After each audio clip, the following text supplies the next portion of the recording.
ಸಂದರ್ಭದಲ್ಲಿ ನಮ್ಮವರೆಲ್ಲರೂ ಎದ್ದು ನಿಂತು ಗೌರವಾದರಗಳಿಂದ ಶಕುಂತ ಮಹಾರಾಜನಿಗೆ ಶುಭವಾಗಲಿ ಜಯೋಷದೊಂದಿಗೆ ಸಭೆಗೆ ನಮ್ಮನ್ನ ಬರಮಾಡಿಕೊಳ್ಳುತ್ತಿರುವಂತಹ ವಿಧಾನ ಬಹಳ ಸಂತೋಷವನ್ನುಂಟು ಮಾಡಿದೆ.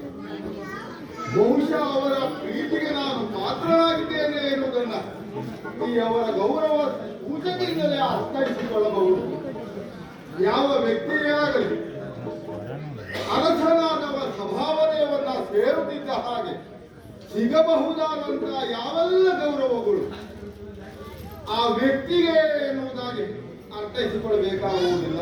ಯಾಕೆ ಪರಂಪರಾಗತವಾಗಿ ಬಂದಂತಹ ಪೀಠ, ಆ ಪೀಠಕ್ಕೆ ಒಂದು ಗೌರವವನ್ನು ಸಲ್ಲಿಸುವುದರ ಸೂಚಕವಾಗಿ ಈ ರೀತಿಯಾದಂತಹ ಗೌರವವನ್ನು ಪಡೆಯುವಂತಹ ಸಂದರ್ಭದಲ್ಲಿ, ಆದರೆ ಯಾವ ವ್ಯಕ್ತಿಯೇ ಆಗಲಿ ಒಂದು ಪೀಠದಿಂದ ಯಾವ ಕಾರಣಕ್ಕೂ ಮಾನ್ಯತೆಯನ್ನು ಪಡೆದುಕೊಳ್ಳಬಾರದು.